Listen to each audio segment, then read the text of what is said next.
l'entendez, vous l'entendrez, vous l'avez déjà entendu, l'air du complot, il court et résonne, que ce soit à propos de l'affaire DSK ou comme on l'a vu ce week-end, à propos de l'affaire de concombre devenu soja contaminant et dont certains disent déjà sur le net que tout cela aurait pu être une invention de savants fous en laboratoire. Et oui, donc le complot, voilà qui nous a donc donné envie de programmer ce matin l'entretien que nous avons réalisé il y a 2 mois et demi, c'était en mars, avec l'écrivain et historien Umberto Eco, dont le dernier roman, Le cimetière de Prague, paru chez Grasset, traite de l'antisémitisme du 19e siècle et de la forge du protocole des sages de Sion. On parlera donc avec Umberto Eco de ce miroir tendu à nous-mêmes, de l'idée de paranoïa du complot, un entretien hors de notre thème de la semaine qui, dès demain et jusqu'à jeudi, traitera de toute autre chose puisque nous parlerons dans la Fabrique de l'Histoire demain, mercredi et jeudi, dans un documentaire d'archives et de débats, nous parlerons de travestissement. Mais comme d'habitude, chaque lundi, pour commencer cette émission un peu particulière, eh bien, retombons sur nos pattes en retournant du côté des archives avec le feuilleton, la balade aux archives nationales, désormais traditionnelle dans la Fabrique de l'Histoire depuis plusieurs mois. Une balade préparée par Séverine Liattard et Renaud Dalmar. Nouvel épisode ce matin de cette balade dans les archives nationales.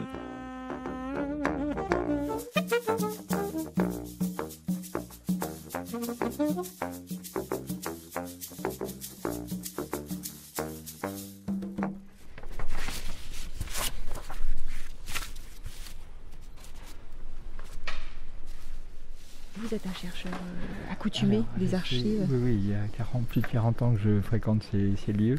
Je suis enseignant-chercheur à l'école des hautes études, mais retraité et toujours actif parce qu'à l'école on a le droit de continuer à travailler, à avoir un poste et même à enseigner jusqu'à ce que mort s'en suive en fait.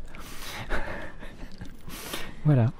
Donc je travaille pour le moment à la préparation, à la publication d'un manuscrit inédit qui est que j'appelle un tour de France aristocratique. C'est le récit fait en 1659 d'un véritable tour de France effectué par un érudit très connu déjà à l'époque qui s'appelait l'abbé Le Laboureur et qui accompagnait vers les Pyrénées où allait être signé le traité des Pyrénées une grande dame, la maréchale de Guébriant, et sa nièce, la marquise de Vardes. Ça dure 6 mois. Voilà, donc c'est un manuscrit très intéressant, mais j'ai à peu près 700 notes et c'est pas fini. Il y a 5 ans que je travaille dessus. Donc. Voilà. Bon courage alors. Merci. La séance est ouverte. L'ordre du jour appelle la discussion. On va s'arrêter 1 minute dans cette salle.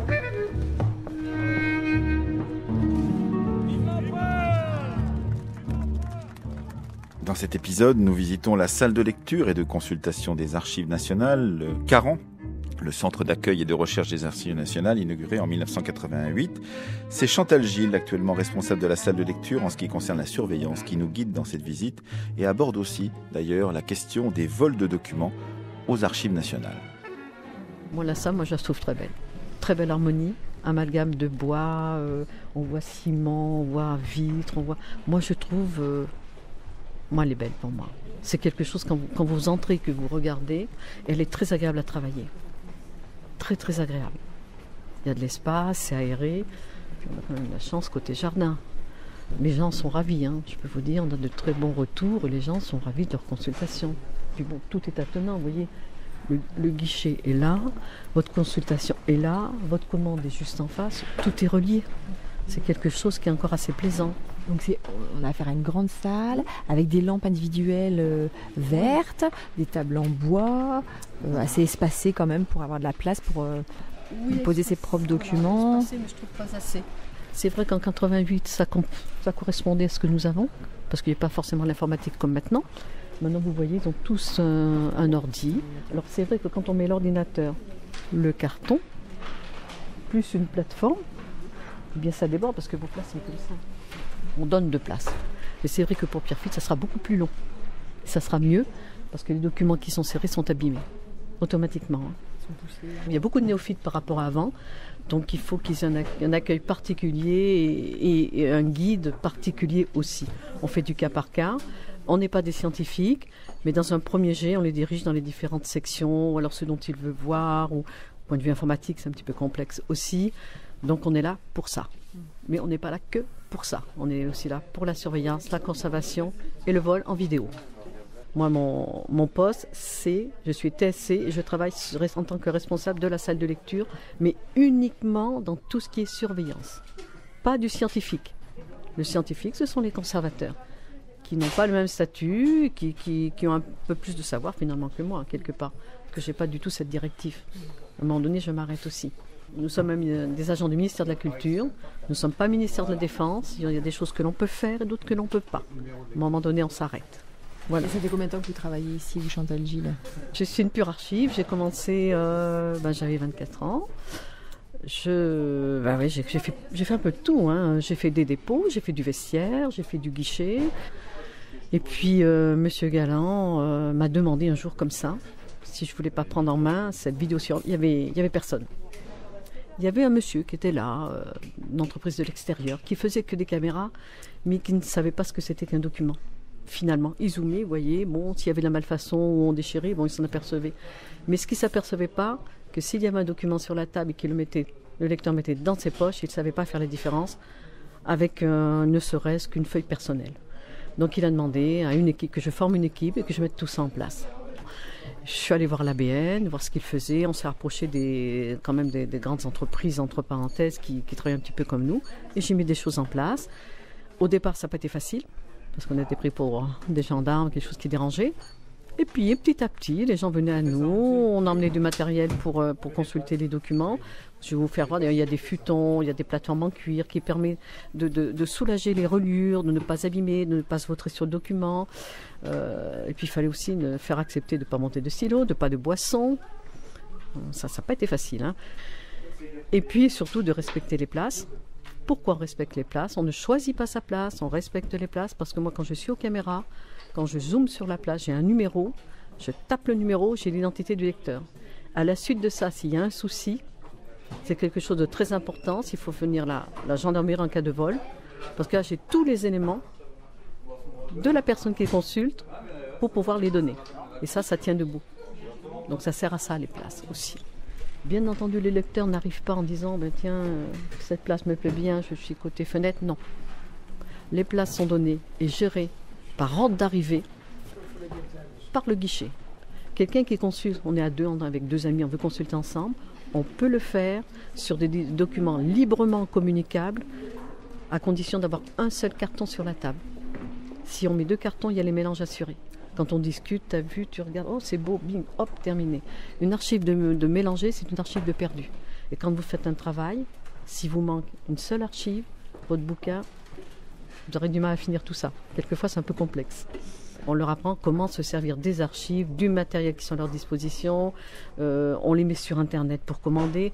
Donc, on les briefe vraiment. Et l'intérêt, c'est de les briefer tout de suite. Dès qu'ils arrivent, ils n'ont pas d'a priori. Vous leur faites voir et vous 3-4 juristes à faire et vous êtes tranquille. Vous pouvez vous donner à fond dans un autre lecteur. Si vous faites ça bien dès le départ, vous êtes drôlement tranquille. Ils sont drôlement sympas en plus. Et c'est vraiment une catégorie de gens vraiment bien. Moi, personnellement, depuis le temps que je suis là, je n'ai pas que des lecteurs, on peut dire que j'ai des amis. Et j'ai grandi à côté d'eux, quoi. C'est eux qui m'ont formé. Parce que j'étais comme gardien, maintenant je suis un technicien de Saphir Culture et Bâtiments de France. C'est eux qui m'ont fait gravir, ils m'ont permis d'être ce que je suis maintenant. Et vous avez été consultée, vous, Chantal Gilles, pour justement le site de Pierrefitte, par exemple, la nouvelle salle de lecture. Vous avez une petite idée? Je n'ai pas été consultée. Je les ai vus passer, ils sont venus pour le mobilier, il y avait toutes des petites équipes, tout ça. Mais on ne m'a pas demandé ce qui n'allait pas, ce qu'on pouvait améliorer, ni quoi que ce soit. Je les ai vus passer, c'est tout. Par contre, quand ils sont montés en vidéo, je leur ai fait comprendre ce qui n'allait pas, parce que la vidéo a été posée quand le centre était fermé, on était en train de désamianter. Donc ils ont mis les caméras à certains endroits, et pas forcément bien. Pas forcément bien, parce qu'il y a des caméras que je prends dans le dos, je ne prends pas les mains. L'intérêt, c'est les mains. Le dos, moi, je m'en fiche, ne serait-ce que dans les fonds des salles où c'est le plus pointu. Donc ça n'a pas été bien placé. Une fois que c'est mis, on ne peut pas intervenir. Les câbles sont passés, c'est pas évident de déplacer tout ça. Donc j'espère qu'ils ne feront pas la même bêtise. Séverine Liattard, Renaud Dalmar. Vous pouvez suivre évidemment ce feuilleton en téléchargeant chacun des épisodes séparément de la Fabrique de l'Histoire du jour. Vous pouvez le faire à partir de tout à l'heure, donc en podcastant cette émission. Et maintenant, nous allons donc avoir notre entretien avec un habitué des archives et des bibliothèques, Umberto Eco.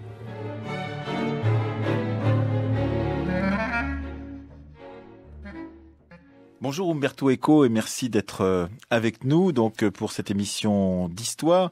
Je me demande si vous l'avez fait exprès puisque cette émission a été enregistrée et nous l'enregistrons le mercredi 23 mars. Or, je ne sais si vous vous souvenez que dans votre dernier ouvrage qui vient d'être traduit, le 22 ou le 21. Et c'est un mercredi.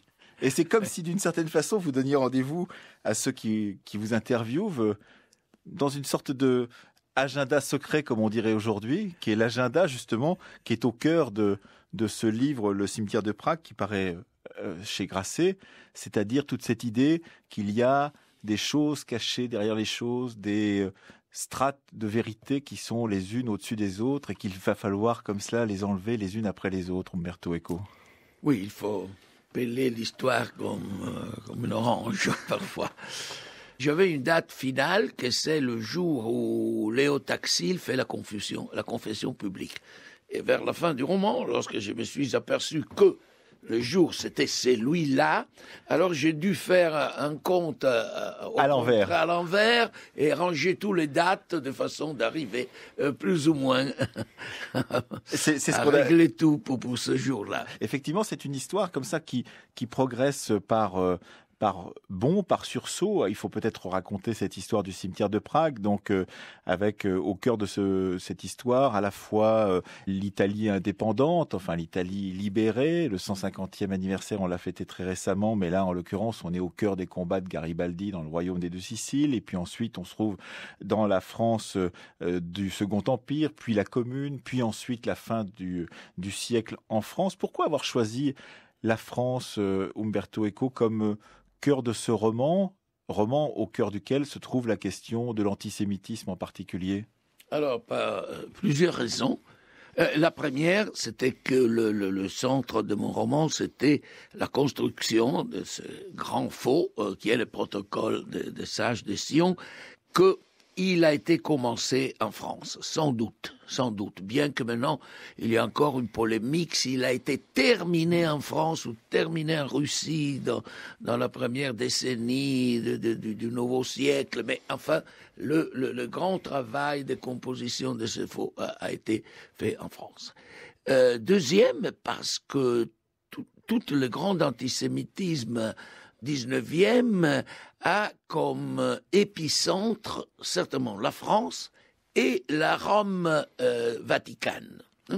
Bien plus que l'Allemagne qui arrive plus tard, ou la Russie qui arrive plus tard. Troisième, parce que j'aime le roman feuilleton, et l'idée de placer tout ça dans un Paris immédiatement post-hosmanien m'est fasciné et m'a permis de revisiter cette ville que, évidemment, j'aime depuis ma jeunesse. D'ailleurs, deux de sources des textes qui ont produit après, avec des tours et des détours, les protocoles sont un texte de Dumas, et ça c'est une découverte personnelle, je crois, dans le Joseph Balsamo, et l'autre, un texte de Eugène Sue, qui a certainement inspiré le livre Dialogue à l'enfer de Maurice Joly, qui a été démontré être la source innocente de protocoles. Donc, vous voyez, on était dans plein feuilleton, dans Paris mystérieux, et ça m'a permis de faire une récolte de petits livres avec tous les restaurants, les hôtels, les gargotes, les endroits infâmes de l'époque. Dans ce sens-là, je me suis amusé beaucoup. Hein. Alors on voit que vous vous êtes amusé parce qu'évidemment il y a cette verve du roman feuilleton, Umberto Eco, et puis on voit aussi qu'il y a des lectures plus savantes. On imagine peut-être que derrière cela, il y a les lectures de Zef Sternel, il y a la lecture de certains penseurs de la question à la fois du fascisme, de l'antisémitisme, partant de Paris et de la France à la fin du 19e siècle.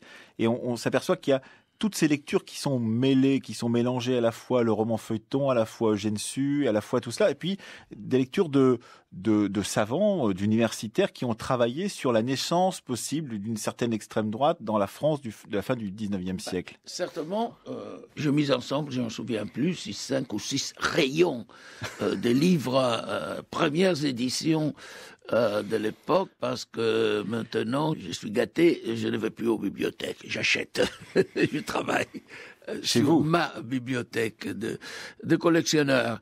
Et donc, même tous les textes, justement, c'est comme une recherche universitaire, c'est comme faire une thèse, faire un roman. Si on veut qu'il soit un roman historique sérieux, et donc avec des découvertes, je ne connaissais pas, par exemple, l'antisémitisme socialiste de Toussenel, voilà, un livre très ennuyeux, mais en tout cas, 2 volumes.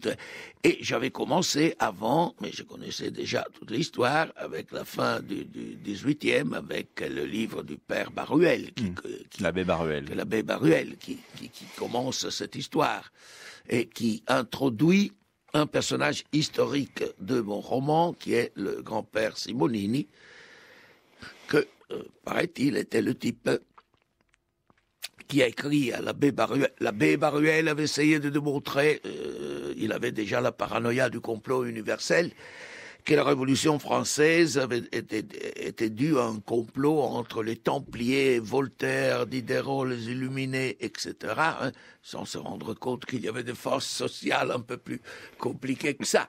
Et ce capitaine Simonini, un Italien, lui avait écrit « Mais monsieur, vous avez oublié les Juifs ». Et dans cette lettre, il fait pratiquement la liste complète de tous les préjugés qui, après, circuleront dans les siècles sur le problème des Juifs. Alors, je suis parti de ce capitaine Simonini, que peut-être n'a jamais existé, même sa lettre a été en faux, mais en tout cas, il est enregistré dans les livres d'histoire. Et je lui ai donné un petit-fils, qui est le protagoniste Principal de mon histoire. Voilà. Mais vous m'avez dit encore l'histoire. Vous savez que depuis que j'ai commencé à écrire des romans, je suis au 6e, et 4 d'entre eux sont historiques. Ah, bien sûr. Et je me suis aperçu que ce qui s'est passé réellement dans l'histoire, disons l'histoire événementielle, mais aussi dans l'histoire longue et par exemple l'histoire des sciences, est bien plus romanesque de ce qu'un auteur peut inventer. Et donc j'ai reçu toujours, en bouquinant dans l'univers de l'histoire, des inspirations, des idées que je n'aurais jamais été capable d'inventer. Je vous fais un exemple. Dans mon livre, il y a ce personnage qui est Léo Taxil. Ah oui, il faut le décrire tout de même, ce Léo Taxil. Connu simplement de ceux qui s'intéressent à cette question de l'antimaçonnisme. C'est difficile à décrire. En tout cas, on l'a presque oublié. Et même mon traducteur, comme avait commencé à traduire, avait dit « Mais tiens, Eco, quel génie qui a inventé un personnage comme ça !» Tout à coup, après, il a regardé sur Internet, il s'est aperçu que Léo Taxil a réellement existé et a fait ce qu'il a fait. C'est-à-dire un type, un voyou, voilà, qui a commencé depuis sa jeunesse à produire des faux, hein. Il avait découvert des requins dans la baie de Marseille, après dans le lac Léman, une ancienne ville romaine. Il avait été chassé par des pays différents parce qu'il produisait des ennuis en inventant des histoires. Tout à coup, il devient célèbre comme auteur anticlérical. Il écrit des pamphlets anticléricaux. Il devient assez riche. D'un jour à l'autre, il change complètement. Et il se convertit, soi-disant. Il fait semblant de se convertir. La vérité, c'est qu'il continue à vendre à travers sa femme les livres anticléricaux, mais il devient catholique, forcené et anti-maçonnique, et il commence à produire des livres et même une espèce de magazine, mais avec des histoires incroyable, au-delà de toute vraisemblance. Il commence à recevoir les lettres d'approbation du pape, de tout le monde, etc.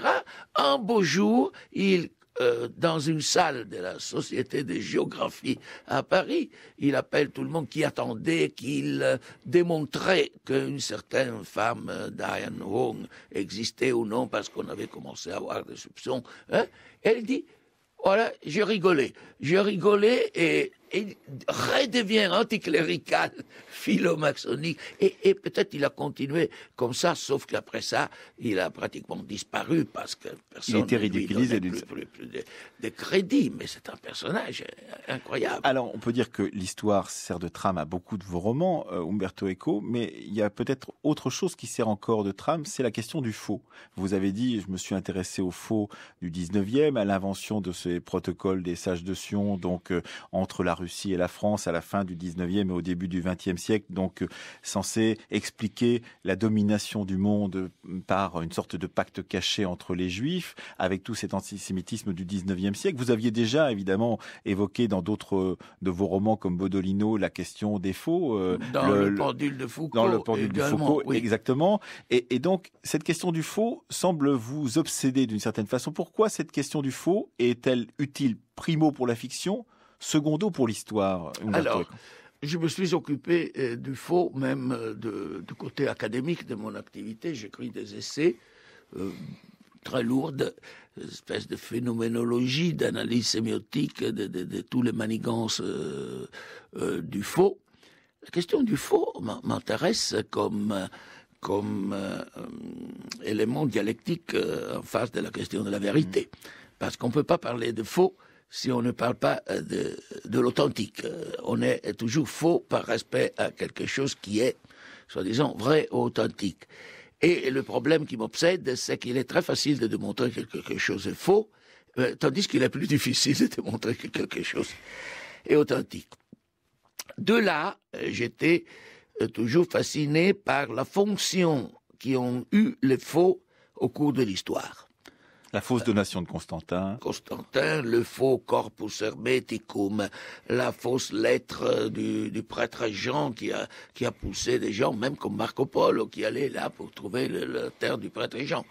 Donc, il y a eu des faux qui ont eu une fonction même positive, en créant de la curiosité, et des faux qui ont eu une fonction négative. Voilà, le protocole, comme minimum, produit l'Holocauste, ou contribue à le produire, donc pas mal comme influence d'un discours sur le fait de l'histoire. Alors, cette influence d'un discours, et d'un discours qui n'est pas vrai, mais qui a une force de persuasion à changer le cours de l'histoire. Voilà, ça m'a toujours fasciné. C'est ce qui est dans ce roman, donc dans ce cimetière de Prague, c'est aussi ce pouvoir de la fiction, donc cette invention pure et simple, ce ramassage de lieux communs autour des Juifs, par exemple, qui se rassembleraient dans un cimetière de Prague pour pouvoir passer une sorte de pacte. Et puis, d'un seul coup, eh bien, des gens y croient. Ils y croient tant qu'au bout du compte, on raconte l'histoire, on la réinvente, on l'agence de telle façon qu'elle est encore plus crédible, alors qu'elle devient de plus en plus incroyable au bout du compte. Oui, pourquoi j'ai choisi ce titre du cimetière de Prague? Voilà, avant tout parce que c'était beau. C'était charmant. L'histoire du cimetière de Prague est en faux produit par un espion allemand qui s'appelait Goethe. Dans mon livre, j'ai joué un peu, je fais que c'était Simonini l'auteur et Goethe fait du plagiat. Mais puisqu'ils étaient deux misérables, ils pouvaient bien se voler l'idée l'un l'autre. Or, Goethe, d'une certaine façon, ne produit pas un faux parce qu'il raconte ça dans un roman. Et il se signe, comme il avait fait dans des autres romans historiques, Sir John Radcliffe. Mais depuis ça, l'histoire du cimetière de Prague, que, répétons, ce sont dans une nuit des tragédies, le rabbin qui se réunissent autour de tombeaux et font les plans pour la conquête du monde dans une époque imprécise et un peu noyée dans les profondeurs, le brouillard, dans le brouillard de l'histoire. Immédiatement après, l'histoire du cimetière de Prague est reprise par des revues sérieuse et donnée plus comme citation d'un romanesque, mais comme vérité. Et parfois, John Radcliffe n'est plus l'auteur, mais il devient le nom du rabbin. Et on ne comprend pas pourquoi ce rabbin a un nom anglais. Et après, il continue, il est republié, je crois, 3 ou 4 fois. Et à part le fait que ce que disent les rabbins dans le cimetière de Prague devient en grande partie matière pour le protocole du sage. Mais vous avez employé un mot dangereux, qui est fiction. Il y a une grande différence entre la fiction, la narrative, la fiction romanesque et le faux. Il y a une honnêteté foncière dans la fiction, dans le roman, parce que le pacte est très clair. C'est ce que Coleridge appelait la suspension of disbelief. On arrête l'incrédulité, tandis que le faux est vraiment le mensonge. Oui, mais la fiction peut finir par entrer dans le réel d'une certaine façon. C'est ce que vous racontez. Le cas de Goethe, le cas de Goethe, c'est exemplaire. Après, il y a les cas où les lecteurs s'identifient à tel point avec la fiction et ils commencent à y croire. Alors, prenez tous les jeunes filles allemandes qui se suicident après le Werther de Goethe. Prenez le cas de Gensu et des Mystères de Paris, où le grand public parisien commence à s'identifier à tel point qu'ils envoient de l'argent pour la pauvre Fleur de Marie, comme si elle existait. Mais ça, ce sont des effets de identification. Il y a un rapport très mystérieux entre la fiction et la réification de la fiction. Et cela, ce rapport, vous l'expérimentez par exemple avec ce livre Le cimetière de Prague, puisque j'ai vu effectivement, et on a dit, mais pourquoi Umberto Eco s'attaque-t-il à ce sujet de l'antisémitisme? Pourquoi met-il au sein de son roman un personnage qui est lui-même un antisémite fanatique, qui va créer donc ces protocoles des sages de Sion, qui va participer à toutes les pires aventures du 19e siècle, comme si d'une certaine façon cette fiction allait recréer du réel, Umberto Eco. Est-ce qu'il n'y a pas une ambiguïté dans la réception de ce roman chez certains qui se disent mais pourquoi Umberto Eco a-t-il mis au cœur de ce roman cette histoire de l'antisémitisme? Vous voyez, il y a toujours les lectures perverses, à commencer par le fou. Ce sont ceux qui lisent dans tout livre exactement ce qu'ils ont dans leur tête. Ok. Il y a les lecteurs naïfs qui souvent identifient les opinions des personnages avec les opinions de l'auteur. Ça arrive très fréquemment. Donc il peut y avoir des lectures perverses par lesquelles quelqu'un est séduit par ces idées-là. Mon objection est que toutes ces idées-là, un jeune homme ou une jeune femme de 12 ans peut le trouver sur Internet ou dans une librairie. Et j'ai eu des débats, évidemment, avec le milieu juif, une soirée très belle à Rome. Le directeur du nouveau musée de la Shoah a dit « On risque, pour des raisons de politically correct, d'oublier tous ces préjugés. Ah oui, il y a de l'antisémitisme. Et d'oublier ce qu'on a dit. Tandis que parfois, on continue à y croire. Donc, c'est important qu'on leur dise, qu'on dise, on a dit ça, on a fait ça, et on ne peut pas l'ignorer. Voilà. Oui, parce que c'est l'histoire de la fabrique des préjugés. Vous êtes dans une émission qui s'appelle La fabrique de l'histoire, mais c'est la fabrique des préjugés que vous racontez. C'est-à-dire, c'est comment, petit à petit, des idées vagues qui traînent du peuple déicide se formalisent, deviennent de plus en plus séduisantes vis-à-vis d'un public, et puis, au bout du compte, passent par divers canaux pour s'incarner presque d'une certaine façon. Donc, quelqu'un a même dit qu'il faudrait faire lire le livre dans les écoles pour enseigner qu'est-ce que c'est que le racisme, etc. Je ne veux pas arriver jusqu'à ce point, mais évidemment, mon intention, c'était il faut ne pas oublier qu'on a fait ça, qu'on a dit ça.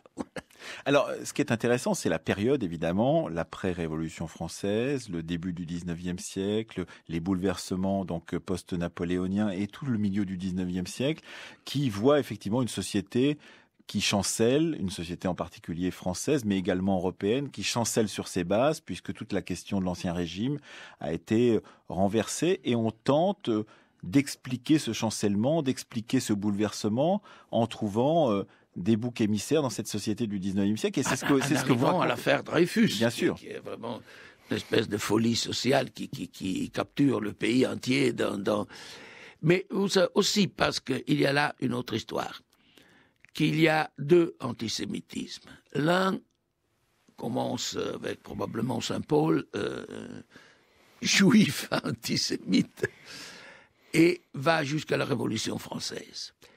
Et là, les Juifs sont des pauvres gens du ghetto. qui ont tué Jésus-Christ. Voilà, c'est l'antisémitisme théologique. On ne les accuse pas de vouloir conquérir le monde parce qu'ils n'ont pas la force de le faire. On fait des croisades, tandis qu'on passe à travers un ghetto, on le massacre pour voler un peu d'or. Voilà. C'était la normalité, disons. En ce jour, il y a le pape qui dit non, ce n'est pas eux qui ont tué Jésus-Christ. Ah, finalement, d'accord. Mais c'est fini. Avec la Révolution française, il y a eu l'émancipation du monde juif qui sont devenus citoyens. Et alors, ce n'est plus le pauvre du ghetto, mais c'est M. Rothschild. Hein. Et en tout cas, c'est comme au temps de l'affaire Dreyfus, des gens qui entrent dans l'armée, qui deviennent officiers. Etc. À ce point-là, il y a un autre antisémitisme, qui est la haine du riche. Toussenel identifie anglais, capitalistes et juifs. Et francs-maçons. Francs-maçons, la même race, sont ceux qui... Et ça, c'est un antisémitisme de gauche. Mais il y a aussi un antisémitisme... Et les juifs ne sont plus les autres qui vivent au ghetto, mais ils sont parmi nous. L'affaire Dreyfus, on ne peut pas accepter qu'un juif devienne officier et stagiaire dans le service secret, non? Alors, il y a cette dimension-là, et puis on a l'impression aussi que tous ces personnages que vous décrivez minutieusement dans le cimetière de Prague, Umberto Eco, sont des gens qui refusent l'histoire d'une certaine façon. Enfin, ils refusent l'histoire, elle est en train de se dérouler sous leurs yeux. Ils voudraient l'arrêter, cette histoire, la gouverner, lui donner, faire en sorte que cette histoire leur convienne au bout du compte. Or, l'histoire ne leur convient pas et file sous leurs yeux. Et ils ont peu de prise sur cette histoire en train de se faire, sauf évidemment avec la création de ces faux comme les protocoles des suggestions Umberto Eco. Ça, c'est un côté du problème. L'autre, c'est qu'en face de l'histoire, qui est une bête qui va où elle veut et n'obéit pas à nos désirs et à nos règles, il y a le complexe de la paranoïa du complot universel. Ce sont deux aspects. Parce que, enfin, Simonini joue sur l'existence de la paranoïa du complot universel et produit ces documents faux pour démontrer que le complot existe. Mais pourquoi je dis qu'il s'inspirait de Dumas? Parce que dans le Joseph Balsamo, le complot universel est fait par Cagliostro avec le franc-maçon pour produire l'affaire du collier et détruire la monarchie française. Donc c'est une autre histoire. Mais là aussi, il y a une paranoïa du complot. Et la paranoïa du complot continue même aujourd'hui.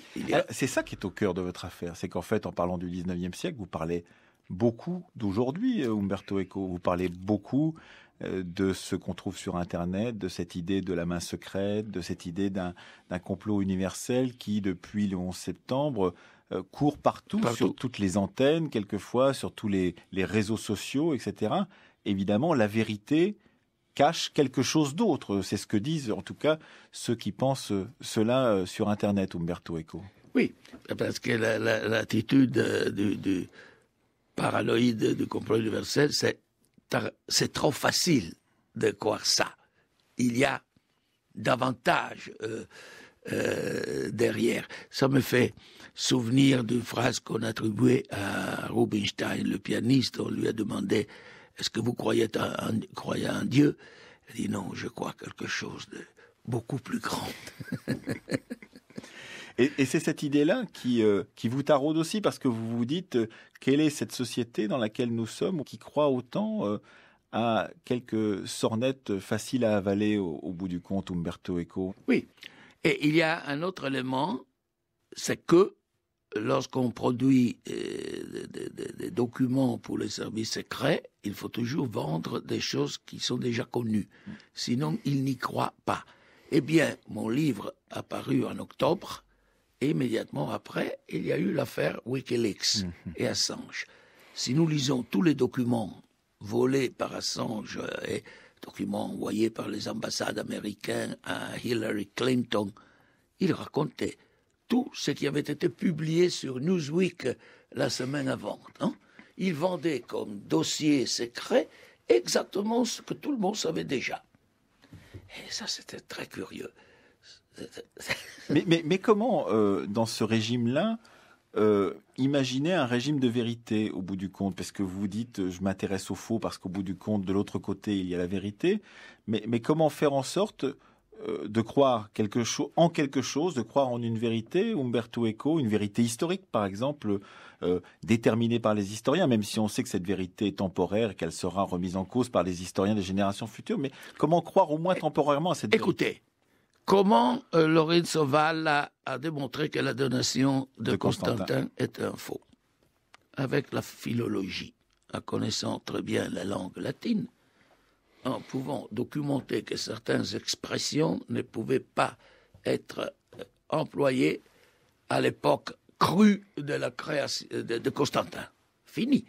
Il y a des analyses presque scientifiques comme du DNA, comme si c'était l'ADN, le carbonium, qui prouve que Isaac Casaubon a prouvé que le corpus hermeticum ne pouvait pas avoir été conçu dans une époque ancienne, en démontrant qu'il y avait des citations, des choses, d'idées qui étaient venues bien plus tard. Et donc, paf, fini.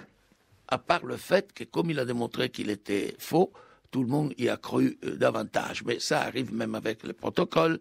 Vous ne pouvez jamais arrêter une lecture perverse parce que si vous êtes pervers vous-même, vous trouvez la justification de vos crimes même dans la Bible.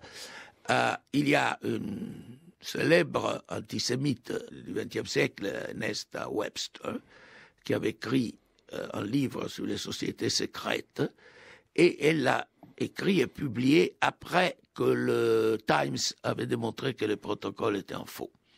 Et elle termine comme ça en disant « Ok, peut-être qu'il est en faux.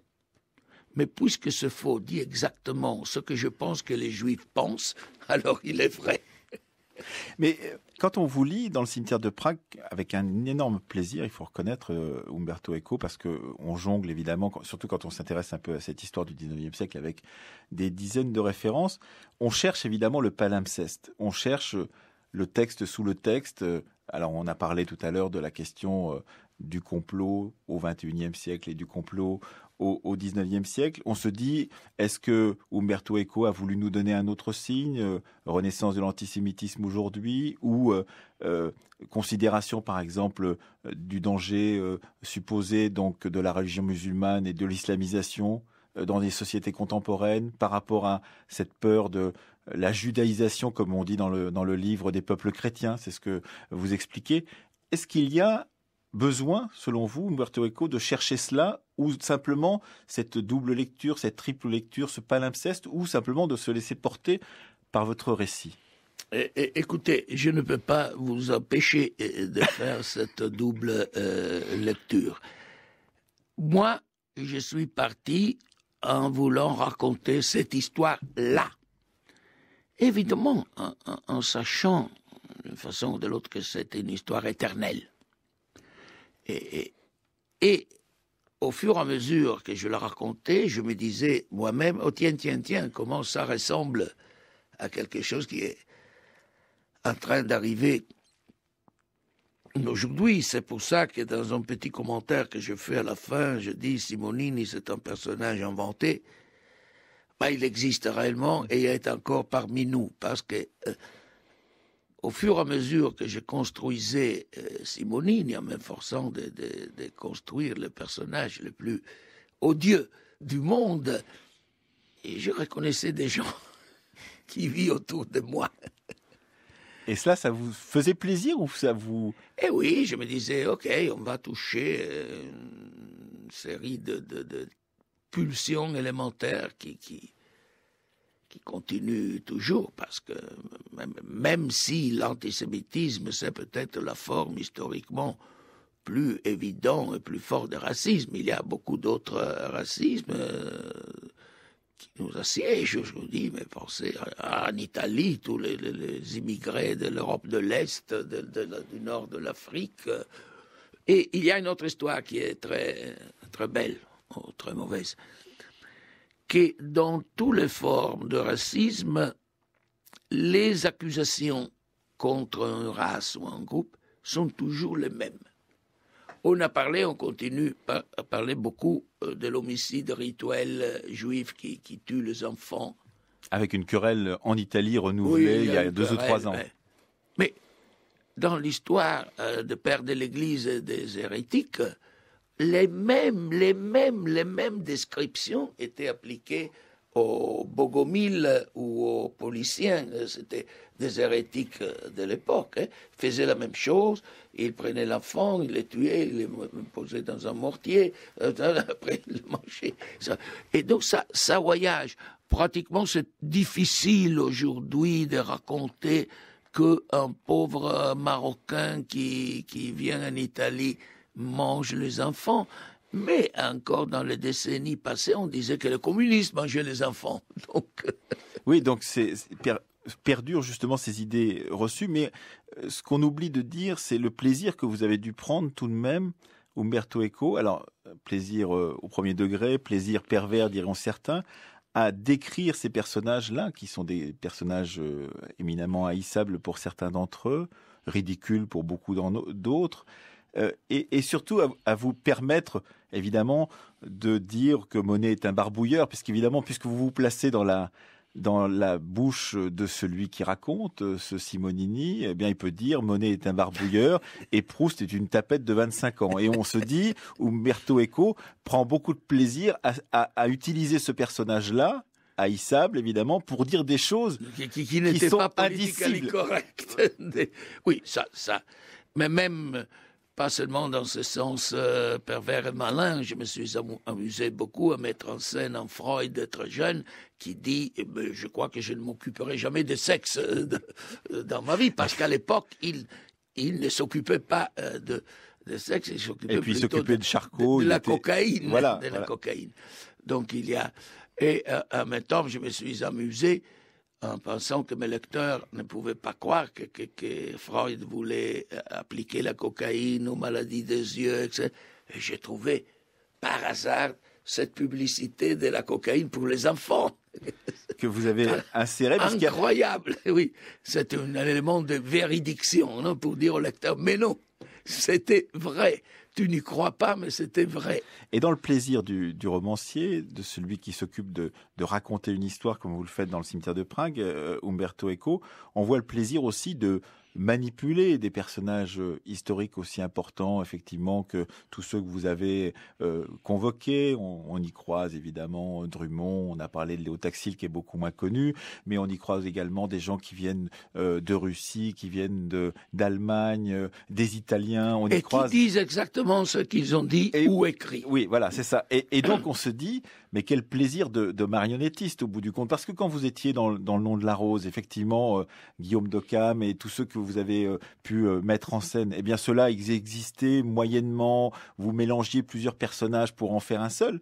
Mais là, à part le Simonini en question, la plupart de ceux que vous mettez en scène, ce sont des gens qui ont existé, Umberto Eco. Oui, et j'ai même trouvé, puisque nous sommes dans une émission qui s'occupe de l'histoire, des documents que peut-être même les historiens de profession ne connaissaient pas assez, parce qu'il y a un certain moment que mon Simonini est reçu par les agents secrets du royaume piémontais. Hein, et les noms, le marquis, l'avocat Riccardi et le marquis de Saint-Front étaient vraiment...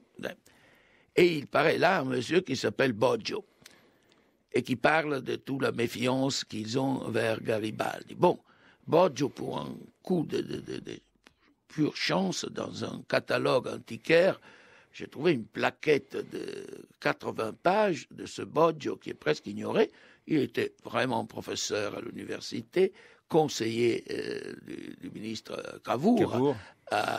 Directeur d'un journal. Il est mort plus tard dans une des batailles du Risorgimento, mais plus tard. Et c'est un personnage très curieux parce que d'un côté, il fait comme ceux qui disent certains de mes meilleurs amis sont juifs, et après il commence à parler contre les juifs. Alors il commence dans ce texte à dire Garibaldi c'est l'homme le plus honnête du monde, mais Et voilà, je crois j'ai parlé avec un ami qui fait l'historien, qui m'a dit, fais-moi une photocopie de ce texte de Boggio, parce que même les personnages, parfois mineurs, sont des personnages historiques qui disent ce qu'ils ont dit, et Boggio va épitomiser, pour ainsi dire, toute l'atmosphère qu'il y avait à Turin à ce moment, que d'un côté on était content que Garibaldi était parti, de l'autre côté on aurait voulu l'arrêter, etc. Oui, c'est d'ailleurs ce qui se passera au bout du compte avec la rencontre de Teano, puis avec l'arrêt justement aux portes de Rome pour éviter que Garibaldi ne prenne Rome. Et ça, il faudra 10 ans ensuite pour que cette Italie récupère ce siège romain. Et d'ailleurs, au cœur de ce livre, il y a aussi tout de même l'Église, Umberto Eco. L'Église, par l'intermédiaire de ses souverains, évidemment, mais également de ses prêtres les plus douteux, de gens qui usurpent la robe du prêtre pour pouvoir mener des actions douteuses, effectivement. Et là, on se dit, c'est intéressant de mettre l'Église du 19e siècle devant ces contradictions de l'époque. Oui, parce que, évidemment, là aussi, tous les discours qui font mes jésuites sur ce qui se passe à Rome, là aussi, sont tirés des ouvrages du père Bresciani et d'un historien de la Compagnie de Jésus français, qui avait un nom extraordinaire, qui était Crétino Joly. C'est vrai? Oui, qui a écrit un livre énorme sur l'histoire de la Compagnie de Jésus et donc tous les rapports avec les francs-maçons et toutes ces histoires-là. Parce qu'il y avait une bataille, une guerre froide terrible, parce que si on lit les pages de Garibaldi, par exemple, contre le prêtre, sont d'un anticléricalisme farouche, au feu rouge. C'est pour ça que la démocratie chrétienne a toujours eu beaucoup de mal à célébrer Garibaldi et ne l'a pas célébré pendant longtemps. De leur côté, évidemment, ceux qui étaient les gendarmes de l'Église à l'époque, qui étaient les jésuites, étaient de radicalisme absolu. Et il s'agissait d'une lutte mortelle, parce que Rome avait été mise sous le domaine des anticléricaux piémontais qui avaient fermé le couvent, qui avaient fermé les écoles privées religieuses. Donc la bataille était terrible, de telle façon qu'ils étaient même prêts à croire à Taxil pourvu qu'on pouvait trouver des armes contre le maçon, qui étaient les anticléricaux, qui étaient à l'époque les patriotes. Là aussi, il y a eu un changement général dans le panorama maçonnique, mais voilà, à l'époque, c'était ça. Alors, quand vous reprenez votre travail de philosophe au départ, qui fait de l'histoire en faisant de la fiction, que vous disent les historiens de votre propre travail? C'est-à-dire, est-ce que vous avez des discussions à l'Université de Bologne avec vos collègues historiens sur cette tentation de prendre la patte historique pour pouvoir l'utiliser dans vos propres fictions? Non, certainement pas avant l'écriture du roman. Maintenant, j'ai eu l'intervention des articles de certains historiens qui ne pouvait pas nier que, j'avais manié assez bien le matériel, comme ça. Donc, mais vous oubliez une chose. Moi, je suis un historien. Je suis un historien de la philosophie. Bien sûr. J'ai commencé avec des études sur la philosophie médiévale.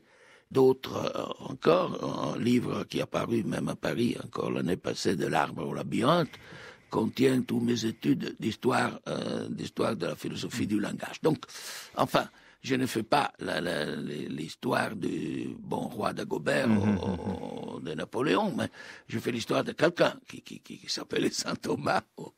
Donc je manie le matériel historique, la recherche des sources, c'est comme si c'était en partie mon métier. Alors, en général, les historiens ont réagi bien toujours à ces livres. Oui. Certains historiens disent on peut se permettre de temps en temps l'anachronisme pour pouvoir réveiller notre public. Et on sent que vous, ça n'est pas tellement ce que vous aimez au bout du compte. Non, pas l'anachronisme. Je suis très scrupuleux. Et pourquoi, justement? Parce que c'est... Imaginer l'univers mental d'un personnage, ça vous oblige à vous dire... Il ne pouvait pas penser cela au moment où il était en train de le penser. C'est la logique interne d'un roman. Au moment où vous décidez de mettre en personnage, au début des années 30, dans la Turin des années 30, il fera des choses qu'il peut faire, il ne fera pas des autres choses. Et bon, faire de l'histoire veut dire essayer aussi faire de l'histoire de la mentalité. Bien sûr. On rigole pas. Ah non, mais surtout, l'école historique française, sur ce point-là, ne rigole pas beaucoup, justement. Et justement, c'est se dire, je sais ce qu'il ne peut pas penser. Je sais ce qu'il peut penser, mais je sais ce qu'il ne peut pas penser. Peut-être je me trompe, mais je procède de cette façon. Il ne peut pas faire ça, bien que je voudrais. Et donc, vous l'interdisez dans l'écriture. Eh oui. Et ça vous ennuie quelquefois? Vous aimeriez transgresser cet interdit? Non, parce que ce sont ce que j'appelle les contraintes, que parfois on insère volontairement. Et dans une narration, la contrainte a la même fonction qu'il y a dans la poésie la rime ou le vers, le pied, la quantité. C'est seulement en ayant la contrainte de l'alexandrin que vous pouvez devenir Racine, sinon vous êtes un monsieur quelconque. Merci encore, Umberto Eco. Donc, et nous ne pouvons que conseiller votre Cimetière de Prague, paru chez Grasset, qui est un roman exceptionnel, surtout si on veut comprendre le 19e siècle qui a servi de départ à une certaine modernité, mais une modernité glaçante, en l'occurrence la modernité voulue par les antisémites, qui pourtant étaient là pour pouvoir maintenir une société en l'état, c'est du moins ce qu'ils croyaient, mais ils ont permis par leurs écrits, et en particulier ces protocoles des sages de Sion, effectivement, les pires atrocités du XXe siècle. Merci encore, Umberto Eco.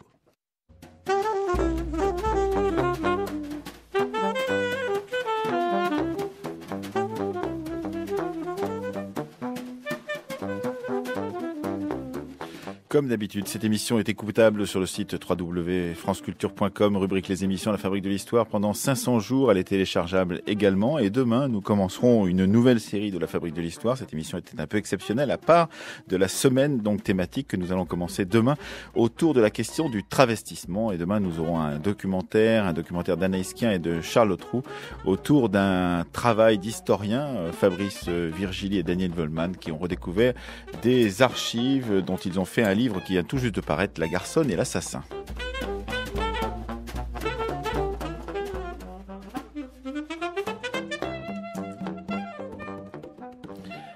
L'entretien avec Umberto Eco était